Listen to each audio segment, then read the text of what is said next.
कैसे जैसे मर्द के कहनी तो सरिया दीदी तो सरियाबो ना करी ना जैसे तैसे फेंक फेंक के आ धो देवे ने कुल हमारे करे के पड़ता घर ले ले बन ले ले बताओ कुल यही तरी फेंक के बिक के चल गुलहन उनका खेतरिए भागल जाता एकरा ले नहीं कमात गोलान पानी देखे ऐसे करे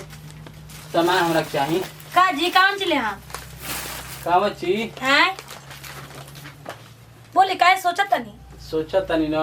कुछो अरे बोला बेटा हुआ मेहरानू के सामान लेवे के बा मेहरारू के सामान लेबो तो जे मेहरारू के सामान ले गरु भैंस वाला सामान बेचता बोला ना तनी मेहरानू से कहे में लाज न लागेला हमरा तो का करैला जइबे ना करत अब मेहरानू हिरिस करे लगल तब नहीं हो बोला का लेबे चूड़ी लेबे के बा देखा कितना नीमन आइल 40 रुपए दर्जन में महंगो नहीं खे देखा कितना बड़ तेरा मौगी के हाथ में निक लगी वो गोर बाड़ी उ तो 5 रुपया के लिपस्टिक दे दो 5 रुपया के आलता दे दो आई हो माई कौना जमाना में जिया तड़े ए बाबू 5 रुपए के लिपस्टिक मिलत गे 5 रुपया बगलिए में मौगी निकाल ले न रहवे तो ले जा तब मेहरारू के कोई जे शौक रह जाई मेहरारू निकाल लेबे ना तो ले जा इहो दे दिया मेहरारू के कोई तो लिपस्टिक मत ले के हो काले भी लेके आइए तो ना तो घर में कोते दादा जिलेबी खतरे जनगर उकुल जमाना तेरा बैठाओ ना कि का हो ए महाराज कोई सब पीढ़ा ले पीढ़ा पर उलट जाता ये न कहते चले ना एगो ने टेड़ी बैठे होते नहीं कि हमारे बुलाए के उधारी दे दियो तब ना हम उधार नहीं ले जाए दे हम बुझाइल उधार तक कितना गांव में कि एक आला गांव के दुकान कितना आदमी आवतन उधार ए बच्चे तन दे कल दे हम ए फलानी तन ई कोन चल भाई दे दो ना मौकी हमरो रोज रोवे के ना आवेले उधार सुधार ले जाले ई बताओ तो रोज आइल त का करी उधारी लेबे खातिर लग जते चौबन बो दीदी के घर आ ना तो ऐसे नु दुकान आ ना तो ऐसे दूसरा पे जाते लेबे हो हमर दुश्मन ये कटर नहीं है खदेर ना ओकर दुकान पे का तर मेरा देखन 500 रुपए के सामान लेके गोई उधारी हम थोड़े के हर जाइला हम तो रोवे दुकानिया पे आइला हां उनका दुकान पे जाई आ उधारी हमारा दुकान पे आवेला लेबे अच्छा जाए दे दू गो सामानवा दे दी ना पाउडर और लेबे के रह जब का हम कहीं ना भले कहब त 5 रुपए के ना पुलिसवा दे दे खाली लेबा त ला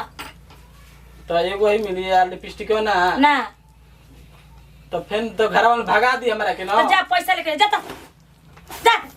ऐसा ने कुलाई के हमर दुकान में ना बैठन बुझाई ना एगो इका करतो तुम लइकन यन तू त इति कइल बड़ हो जब कि ना जा पैसा लेके ओइ जते जले हां जतन हम उठा के बुझाते हुए फ्री के भइल दुकान ये भइल बणन जे ले जाए खातिर बगली में पैसा नहीं के आप लिपस्टिक दे त काजो दे मेहरारू के शौक वाली लिपस्टिक के लगावे के आई नहीं के शौक तो पैसा बगली में लेके चली ये मुंह नहीं कम देखत अपन मुंह उठा के चली रहा चलो हने बाजार घर में बैठल नु बुझात नु आदमी के दिमाग पगाल गए एको सामान नहीं खे आ देखो तनी नु दीदी के तन की बाड़ी के ना उनको कहत रही हमरा के इशारा से के सामान लेवे के बा कनी पूछा तनी ए दीदी बानी जी का चुटके हो अरे हेने आई नु आज तो मोरे दो सुनी नो चली न हमार मेकअप के सामान घट गइल बाटे लियावे के बा मर्दन नहीं के आ पी के सुतल बाटे उहो आ पैसा उसा कुल बगली में से चुरा ले बानी ऐसी छुटकी ये दिन के हम इंतजार करत नहीं हमरो भी कुछ होने के लिपस्टिक पिस्टिक सब खत्म हो गइल बाटे आ ये दादा हम काच के लिपस्टिक लगइले बानी समझ ओहे त हाल हमार बाटे जान तो 2-4 दिन में हम पैसा चोरा के पकड़ में रख ले बानी त काम बनी जे दीदी चली जल्दी यही मौका बाटे नु कि ना सब के खेत में काम करे गइल बाटे हां आ ना त फिर नु ना कि ना पाई सही बात रुको हम पैसा लेके आवतनी ठीक बा जल्दी आई लेट जल करी ठीक बाटे चला कवरिया तो उठ गई दिले बनी आज त मेकअप के सामान किनिए के दम ले हमर सब घट गइल बा लिपस्टिक त हाथ से मी काच के लगावता आ लिपस्टिक के त सिंगार हमर चलो पैसा लेके आ गई चली जे दो जनी चलो जल्दी जा आ जाइए चली आ सुनी नु एगो बात कही का छोटके हौ जोन मेहरनुआ बिया नु आय उ बड़ा बढ़िया सुननी हनु कि हम लेके आई रही छोटा को सामान आ खूब नया लाल बिया सामान सस्ता चली वो जे चली जे काहे के दूसरा दुकान आ एक बतौरी बेटे हमरा के नु पहिलका बार के सामान में न बड़ी ठगले बिया चलो आज पूरा चुकता कर ले के हमनी के आज ओहे हमू दिमाग लगइले बानी कि आज ओकरा के ऐसा न सुलभ नु ऐसन के बुझिए जाई कि हमू कैसे ना घर के हई चिल्ला के रास्ता में चिल्ले तो सब जान ना जाई आ तना केहू जाना तटे ऐसन करम नु आज के ओकरा पते चल जाई मोटे कमे दे देले बका देखो हई कहले नहीं बुझा तो उतना नहीं खे देले नतिया हो आइला मथे खराब कर सुबह सुबह हमर बहानी खराब कर देलस बताओ 10 रुपए के 5 रुपए का दिए कहला गांव में दुकान खोल बहुते बेकार बेकार के शहरिये में ठीक बउए कतनो के सामान है ऐसा ले जी गोल लगा तनी ए दीदी। अरे खुश रह बच्चे बैठा जा ले ला जा पहले बैठा जा का समाचार बा? हां कन्या हेनिया तू बैठा हेनिया आओ ना ठीक ठाक बाई नु? हां ठीक है बनी आपने कहा जा हम ये ठीक है बाई सामान लेके आइल बा। देखा सुना ये ना अभी तो सामान कुछ सरियाते रहनी कुल अभी तो उतरबे करे देखा थोड़ा कुल इतर पे सुननी हा के बड़ा आप सामान ये घर लाइल बनी बढ़िया बढ़िया। हां काले बुझे बोला जा चूड़ी उड़ी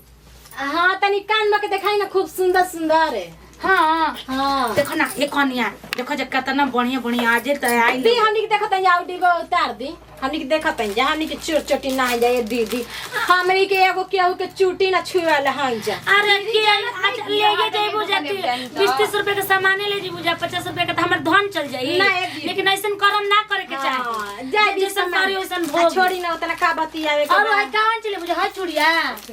आय हां हां दिखाई हां। अरे हाय निक निक नहीं के दूसर और दिखाई ना नया मॉडल में तनकी अरे नए मॉडल में बताई है त आज त आइला कैसे के जाए के बा हमरा बहिनिया के शादी लगल बता हमर जीजा जी आइहन नु शादी बड़ा कहेला नु के बड़ा स्मार्ट लगलू तो और नु स्मार्ट बन के जाए के बा। हाउ दीपवा के दिखाई कौन है में के आयो दादा तू गिरिए जत हम देखो कन्या निमन निमन देखा हां हां बाकी सब तो पुराना लागत है दीदी। हां तनी लहाटिया दिखाई अब कैसे कहत रे बचिया आज सब किन केला पुराना लागे लगल लगातार राउर नजरिया पुराना हो गइल बाटे तनी हाउ सब दिखाई नु कहत तू लोग पसंद है तू तो 26 छन मॉडल आइल अब चुप रही रहुआ लड़े के सूरे बन देखल त न सुबह सुबह आनी जा हमने जल्दी आइल बजे त जल्दी सामान दिखा दे दीदी लेके चल जाइन जा तब का कौन ले बुझे बोला हाय ला आने कर बस देखा तब भगवान के 10 किलो लड्डू चढ़ा हाय हो हां हां दिखाई और बड़का बड़का सुंदर सुंदर और कौन हाय ले मैं अपने सज सवर के रही नहीं है भी जना के गोतिनियन के भी दे दियो ऐसा ऐसा सामान के सज रस देख ले छोटकी पसंद करतो रे ना लेवे के बटे हाय ले बुझे देखा नया डिजाइन अभी खोलल हुने के पैकिंग में बा पुरान को डिजाइन करवा नया डिजाइन बना के रख दिना यही में के पहना ले बड़ी देखी तो हां उनका डिजाइन दोसर बा है देखा पे कैसे बउए कैसे नहीं रहुआ हुए हां निरवा डिजाइन पुराना हो गइल रानी या बड़ दीदी रहती नु छोड़ सब सुना ना पहिरला अली पहिरबू त तानी रहुआ सटले रही नया नया बिया भइल चमक चलत खूब में निरहुआ ढेंगरा चलतवन के उका सटल रही ए दीदी सुनी ना तने खोल पालिश दिखाई तो तनी खूब सुंदर सुंदर एकदम जैसे कि लाइट मारो ऐसा लाइट मारो कि एकदम हां देवर जी हमर फिसल रहता रे फिर ना नहीं कर मार मार के सामान ले जावे का करी पिया कर भातार बता देवरे पर मजा ले हां ई त तनी लागत ताटे नए नए सामान बा हाउ हरियर का ले लो जा हरियर का हां सामान बा तो हरियर आदमी लेबे और कुछ ले बुझे देखा जा लिपस्टिक को कितना बढ़िया नया सुनना दीदी 2 रुपया वाला लिपस्टिक के बढ़िया बढ़िया दिखाई ना मार बढ़िया बढ़िया एगो तनी हो डब सबुनिया निकाली तो आई हो दादा निकाली का बोले बुझा ए कही लेम हम ई डब ना लगाई डब लगाई तो गोर ना रहती कहीं ना के लगाव त पैसा बचावेली अरे लगा साबुन के लगाई दादा हम ना लगाई अरे महंगा बा 10 रुपए का हाय रख दिए दीदी नन पॉलिसी ठीक नहीं किया कही है ले रुपए में हाथी चुकी मिली आ 10 रुपए के लिए आन तो दूसरा देखिए अभी हम हाथ ना देरी में एक ही सामान ले लेबे हमरा बढ़िया बढ़िया सामान दिखाई हमरा 5000 के सामान लेवे के बा तब देखत बोले में हमरा तरह दुकानिया में 2000 के सामान नहीं के बढ़िया अरे बढ़िया बढ़िया सामान लिए है तब न सामान रही ए दीदी बताइयो बताओ हिल कुलकमी के इति के सब धइले में लकमी के होला हां हाउ देखा हाउ इतका कल एडीएस कंपनी के धइले बनी काजर हइला की कुल लगा से ले वो कनी के अपन नंदी खातिर ले लाई हां नंदी के खरीद ले आवत तड़ी ऐसे हम ले नंदी के आदमी तनी सामान हाउ लेते। हारा दिखाई ना कौन हाउ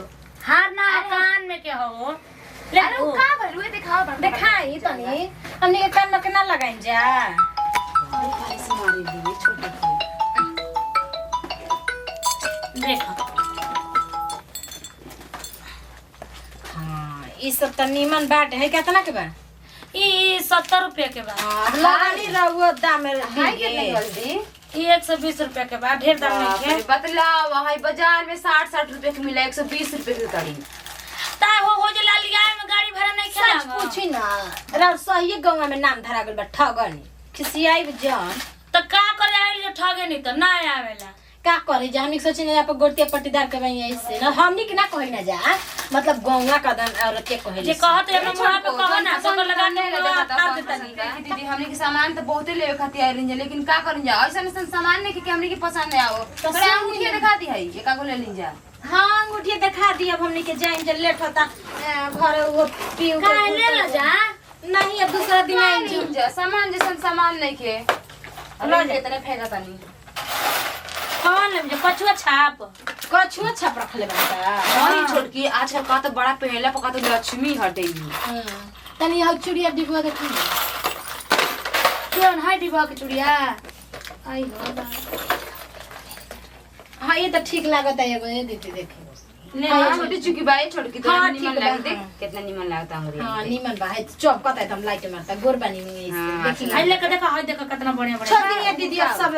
अपने हिसाब का लिए कुछ हां सामान है ले का ले है दू गो हम तो सामान ये लेनी है तू दू एगो ले लेबो हां छोटकी बढ़िया है आई रही जब 5000 के सामान है ले 10 रुपए के बा है 20 रुपए के 30 रुपए ना के बा भगनी रहो लगनी दाम लगावे है 5-5 रुपया ले अंगूठी के 10 रुपया ना 20 रुपया वाह का ये दीदी घर के धाने बेचवा दे हमका कैसे तू ऐठत हो तार बोली ले हम किन के लिए तो हम नहीं के जानत हमनी लेकिन के- पहले तो लेबे के बा तो ला ना तो जा छोटी एगो डब साबुन है छोड़ दे यही से मन ना करे इनकर दुकानिया पे आई अजय तो हो चल कमने मतलब कने ना 40 रुपए के आई तो छोटको ई तो लूट ली हमने के ए दीदी छोड़ यार तबे ली हम साबुन ये लेता नहीं ली सही बात बा ली 10 रुपया अपन साबुन के ली अब कुछ ना ले बुझा ले ना जा चूड़िया ना ले लू जा बुझाता के दारा लेके लुटा जे हन आदमी है ग मोबाइल देखे पड़ जब हो ले ले अहो हे दादा ई कहां धइले रहलू हो अरे सड़िए में फंस रहे है देखी हो ई कहां लगे रहलू चुरा ले का बड़ू हो दीदी ऐसे कहे कहतनी है जाली जैसन चीज है यही से हम लटक है तो आ ये दादा नो पालिस हो गिरता और कुछ हाय हे बच्चे हाय हे माई होय देखो हो दम लाजे शरम घर के पिकुल बजाओ जो दुकान में चलाए हो हैं अकेले कुछ हो कैसे कहे कहतनी हम ऐसे ना करना अगर चेक कर ठीक है हम जानू तो ये तू भाई रुक जा पहले ए जे ले जा तो जन चलाए ले के सामान लेबे हो ये का तो जे गांव घर कहानी हैं तारा ने दादी में ना देखनी आ चुप रह झाड़ के अच्छा चटिन चावे बाड़ू हो ठीक बा चेक कर ले ठीक बा देखी तो हाय हे भगवान जो होय देखो चोटिन के कहां चुराए के कन के लूट बाजे दादा तने ने हमरा मेहरारू ना देखनी हैं आ चुप रही ना आए घुस गई लड़ी देखे में तो बुझाता के मार बुझा देखे में हे में घुस जाई ही कहीं में घुस जाई अभी सब दुकानिया पे ना जानी जा का हमने के तोहरे दुकान पे बन जा चोटिन तोनी का नहीं देखा साबुन हमर पैसा दी 10 रुपए हम ना ले हमरा सामान जा जा हां रखो हाय भाई बड़ी छोटी लगा आज के बाद हमारे दुकान पे आलू जानू तो धाके तो को हाथ गोट तुरिए देम चोटिन हां कहीं टूटा त हाथ तार दुकान फंस जा एकरा में नु एगो आदमी ना आई घन जा अरे जा तू चटिन तो माई चटिन तो पूरा खानदान है चोटिन लगा हां बुझाता हाय देखो हाय दुकान में ना आग लग गइल तो हमरो नाम ना ला जा जा देखने थापा लगे हमने दुकान बोलल ना ढेर तो धके जे कुहे दे आने आप कुछ तो धाके तोनियो को कुछ देता ना हाय क्वेश्चन वैसन है दादा कहे से भूख टांग के चले से कहे से तो हम पतो है उनु का चोटिन चरा चते एकन के लगन बा भगवान कहत तोन के चोराही के लगन होको ऐसन कुल तोन की थी मत होके इथिन चोरा चोरा के सोहाग के चीज आइते लेके जाते सर आज अंत बात के बाद हमर दुकान में या जे राण होते कर मांगे धके धो दे बतावा वो कैसे चोरा लेली सन हे भगवान आ तो हमर मरद मरले रहित कुल लेके चल हाय हे भगवान होय देखो आ हो